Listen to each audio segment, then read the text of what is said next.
जय जय रघुवीर समर्थ. आता मार्गशीर्ष महिना चालू झाला आहे. या महिन्यातील येणारा पहिला गुरुवार म्हणजे मार्गशीर्ष गुरुवार आहे. हा गुरुवार फार महत्वाचा आहे. बघा, या गुरुवारी बरेच जण महालक्ष्मीचे व्रत करतात आणि ते व्रत केल्याने बऱ्याच जणांच्या इच्छाही पूर्ण झालेल्या आहेत. आणि ते मनापासून जर केलं, भक्तिभावाने केलं तर खरंच त्याची प्रचिती आपल्याला येते असं समर्थ आपल्याला ते सांगतात. बघा, श्री लक्ष्मीची कृपा आपल्यावर व्हावी, तिने आपल्या घरात वास करावा, आपल्या घरामध्ये पैसे, शांती आणि समाधान घरात नांदावे म्हणून लक्ष्मीचे व्रत हे श्री महालक्ष्मीचे व्रत सगळेजण करतात. आणि हे व्रत केल्याने आपल्या मनातील ही इच्छा पूर्ण होतात. जे काही आपल्या इच्छा आहेत त्या पूर्ण होतात. आणि बघा, आज आपण येथे महालक्ष्मीची कथा ऐकूया. द्वापार युगातील आपल्या भारतातील सौराष्ट्र देशात ही घडलेली कथा आहे. तेथे एक राजा राज्य करीत होता आणि त्याचे नाव भद्रश्रव होतं. तो शूर होता, दयाळू होता आणि प्रजादक्षही होता. 4 वेद, 6 शस्त्र आणि 18 पुराणे याचे ज्ञान त्याला होते. अशा या राजाच्या राणीचे नाव सुरचंद्रिका होते. पण ती रूपाने फार सुंदर होती, सुलक्षण होती, पतिनिष्ठा होती. त्यांना बघा एकूण 8 पुत्र होती, 7 पुत्र आणि त्यानंतर झालेली एक कन्या होते. आणि त्या कन्येचं नाव त्यांनी शांभाला ठेवलं होतं. पण बघा, एकदा मात्र देवीच्या मनात आलं की आपण राजाच्या राज्यप्रसादी राहावे. त्याने राजा आणखी सुखी होईल, प्रजेलाही तो आणखी सुख देईल आणि गरिबांकडे राहिले तर सगळ्या संपत्तीचा तो एकटाच उपभोग घेईल. म्हणून देवीने एका म्हातारीचं रूप घेतलं. बघा, फाटकी वस्त्र तिने घातली आणि आधारासाठी हातात काठी घेतली आणि ती काठी टेकत टेकत त्या राणीच्या महालात दाराशी आली. आणि तिला पाहताच एक दासी पुढे आली आणि तिने म्हातारीला विचारलं, कोण ग तू आणि कोठून आलीस आणि तुझं काम काय आहे, तुझं नाव काय आहे, तुझं गाव काय आहे आणि तुला काय हवं आहे, असं बघा ती दासी त्या म्हातारीला विचारू लागली. जी म्हातारी देवीच्या रूपामध्ये राणीची परीक्षा घेण्यासाठी राणीच्या दरबारात आली होती. पण म्हातारीचं रूप घेतलेली श्री महालक्ष्मी म्हणाली, माझं नाव कमलाबाई आहे, मी द्वारकेला राहते, मी तुझ्या राणीला भेटायला आले आहे. कुठे आहे ती, दासी म्हणाली. कुठे आहे ती, दासीला ती म्हणाली. त्यावेळेस दासी म्हणाली, राणीसाहेब महालात आहेत, त्यांना सांगायला गेले तर त्या माझ्यावरच रागवतील, तुला त्या कशा भेटतील. ती दासी त्या म्हातारीला म्हणू लागली. बघा, त्यावेळेस मात्र तुझा अवतार पाहून तुला ते हाकलून देतील, तू येतेच थोडा वेळ आडोशाला थांब. त्यावेळेस बघा, म्हातारीला मात्र त्या दासीचा खूप राग आला आणि ती संतापून म्हणाली, तुझी राणी गेल्या जन्मी एक वेश्याची पत्नी होती आणि तो वेश फार गरीब होता. त्यावरूनच त्या दोघांचं नेहमी भांडण होतं आणि नवरा तिला मारहाण करी. त्या त्रासाला कंटाळून एक दिवस ती घर सोडून गेली आणि जंगलात उपाशी तापाशी भटकू लागली. तिची ही अवस्था पाहून मला तिची दया आली. मग मी तिला ऐश्वर्य, सुख आणि संपत्ती देणाऱ्या श्री लक्ष्मीच्या व्रताची माहिती सांगितली.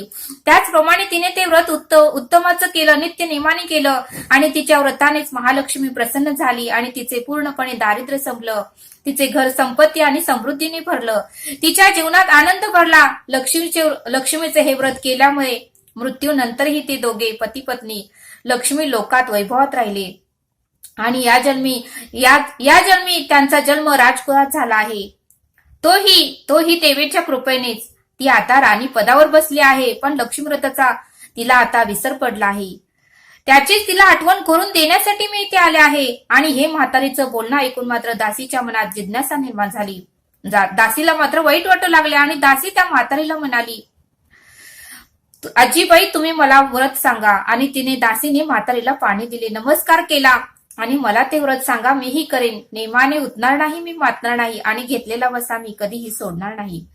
त्यावेळेस मात्र म्हातारीने दासीला लक्ष्मी व्रताची माहिती सांगितली आणि मग ती उठली आणि हाती काठी टेकत निघणार तेवढ्यातच राणी तरातरा महालातून बाहेर आली आणि फाटक्या वस्त्रातील म्हातारीला पाहताच ती संतापली आणि उर्मटपणे ती म्हणाली, कोण आहेस तू, येथे कशाला आलीस, जा येथून.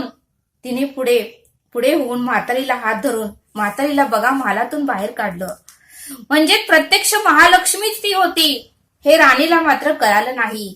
आणि राणीचा तो उर्मटपणा पाहून महालक्ष्मीने महालक्ष्मीने मात्र तेथे थोडाही वेळ थांबली नाही.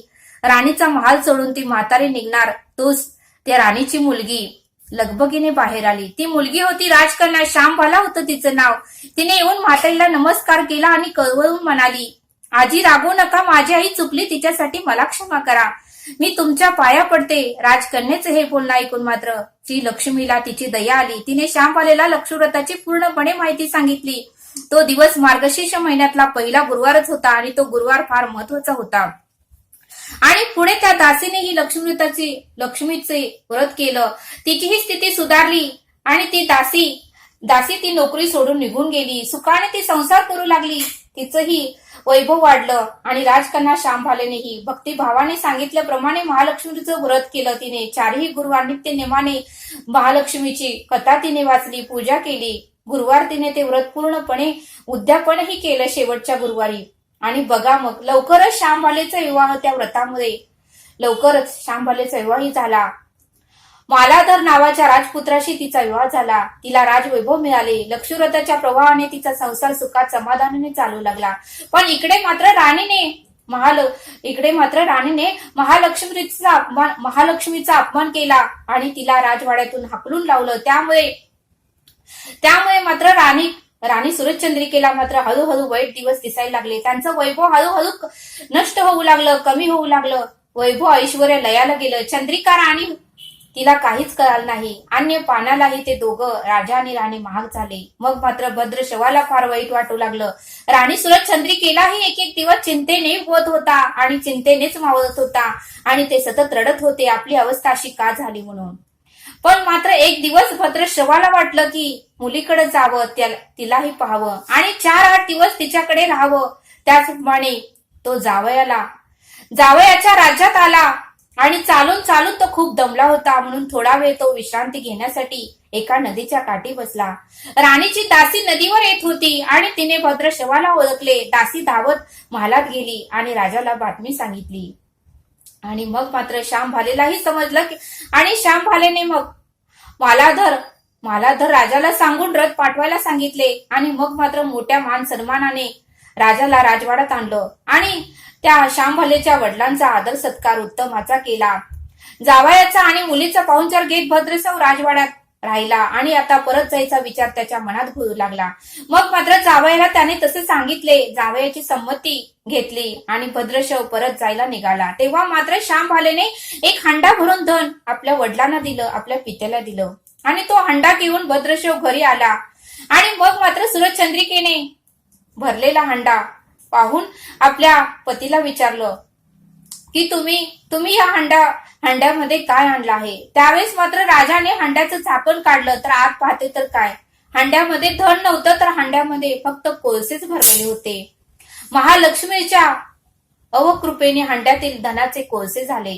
सूरजचंद्रिकेने कपाळावर हात मारून घेतला. भद्रश्रवाला हा चमत्कार पाहून तोही चकित झाला, कारण त्याने येताना तर धनाने भरलेला हंडा आणला होता आणि घरी आल्यावर त्याचे कोळसे कसे झाले हेही भद्रश्रवाला कळालं नाही. मग मात्र दुःखाचे दिवस संपत नव्हते, दारिद्र्याचा भोग सुटत नव्हता. सूरजचंद्रिकेला एक एक दिवस काढताना जीव मेटाकुटीला येत होता. एक दिवस सूरजचंद्रिकेच्याही मनात आलं की आपणही लेकीला भेटायला जावं, आपणही थोडं तिच्या घरी राहावं, आपल्यालाही बरं वाटेल. मग मात्र लेकीच्या घरी जाण्यासाठी निघाली आणि तो दिवस मार्गशीर्ष महिन्यातील शेवटचा गुरुवार होता. सूरजचंद्रिका लेकीच्या घरी पोहोचली तेव्हा श्यामबाला व्रताचे उद्यापन करीत होती. श्यामबालेने आईकडूनही महालक्ष्मीचे व्रत करून घेतले. 4 दिवस मुलीकडे राहून सूरजचंद्रिका परत आपल्या गावात आली. लक्ष्मीव्रत केल्यामुळे काही दिवसातच त्यांना त्यांचे पूर्वीचं वैभव मिळालं, राजप्राप्ती झाली. पुढे काही दिवसांनी आई वडिलांना भेटण्यासाठी म्हणून श्यामबाला माहेरी आली.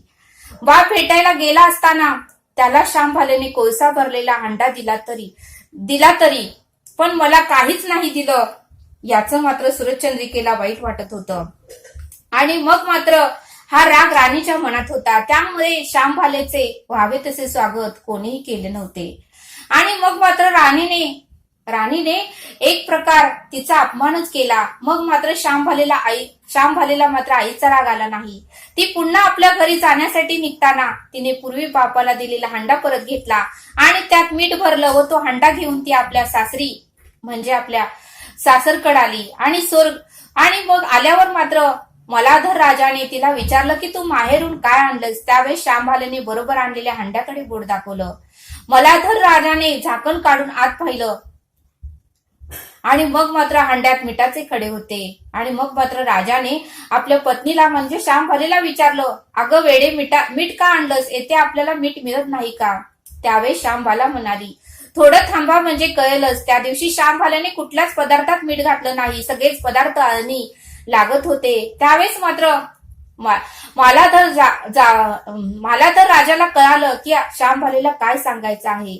आणि मग मात्र त्याने ताबडतोब आपल्या सासऱ्यांकडे आपले सैन्य पाठवले आणि सासऱ्यांना बोलवून घ्यायला सांगितलं. मग सासरे त्याचे भद्रशव जावयाकडे आले आणि दोघांची गुप्त बैठक झाली. आणि मग मात्र भद्रशव राजाने जिंकलेले शत्रूवर, भद्रशव राजाचे सर्व काही जिंकलेलं वैभव, त्या शत्रूवर मात्र मलाधर राजाने ताबडतोब युद्ध चालू केलं. आणि मग मात्र युद्धामध्ये जे काही वैभव राजाचं गेलं होतं ते वैभव मात्र परत त्या जावयाने आपल्या सासऱ्यांना मिळवून दिलं.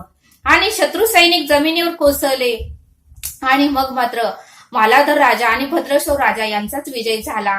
आणि मग मात्र त्यांचं पूर्वीचं गेलेलं सगळं काही वैभव भद्रशव राजाला प्राप्त झालं. आणि त्यानंतर मात्र सूरजचंद्रिकेनेही पुन्हा लक्ष्मी व्रताचा वसा घेतला आणि तो अजन्म पाळला. आणि या व्रतामुळेच त्यांचे राज्य वैभव परत मिळाले आणि राजा राणीही सुखी झाले. आणि परत सूरजचंद्रिकेने ते व्रत हे कायमस्वरूपी मृत्यू येईपर्यंत ते व्रत केले. म्हणजे बघा ना की कोणीही महालक्ष्मीचे व्रत श्रद्धेने आणि मनोभावे करतील त्यांना श्री लक्ष्मी प्रसन्न होऊन त्यांच्यावर तिची कृपा होतेच. आणि म्हणूनच श्रीमंती आल्यावर सुद्धा माणसाने मातूने नित्य नेमाने श्री लक्ष्मी महालक्ष्मीचे व्रत करावे, देवीचे मनन चिंतन करावे. म्हणजे देवी सदैव तुमच्या पाठीशी उभी राहील आणि तुमची कामना पूर्ण करेल. महालक्ष्मीची ही कहाणी सर्वांनी ऐकावी आणि सर्वांनी हे व्रत करावे म्हणजे सर्वांच्या इच्छा पूर्ण होतील असं समर्थ आपल्याला इथे सांगतात. तरी मार्गशीर्ष गुरुवारच्या सर्वांना खूप खूप शुभेच्छा. तरी आता आपण येथेच थांबूया. धन्यवाद. जय सद्गुरू.